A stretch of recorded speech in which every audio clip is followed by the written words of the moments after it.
Ndërsa 46 vjeçaria greke që rrëfeu vrasjen e vjerës së saj 75 vjeçare në Salamin, detajet e reja po dalin në dritë rreth mënyrës se si ndodhi krimi. Sipas informacioneve disa orë pas vrasjes, 46 vjeçaria duke dashur të krijojë një alibi, dyshohet se i ka dërguar vjerës një mesazh në celular ku i shkruante: "Mami, je mirë?"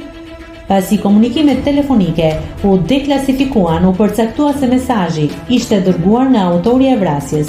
Sipas informacioneve, 46 vjeçaria kishte fikur përkohësisht kamerat në shtëpinë e saj në orët e para të mëngjesit të krimit, me qëllim që autoritetet të mos përcaktonin kohën kur ishte larguar dhe ishte kthyer në banesë. Në fakt, ajo i kishte thënë familjes se energjia elektrike ishte ndërprer për disa orë në mëngjesin fatal.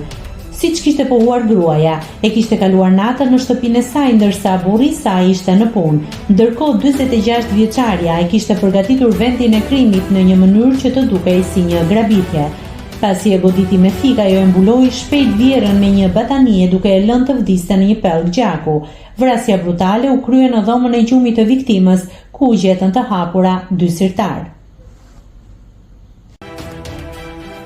Nëse klikoni mbi butonin subscribe, do t'ju shfaqen të gjitha publikimet tona. Ju ftoj t'i bëni subscribe kanalit, të pëlqeni videot dhe të lini komentin tuaj.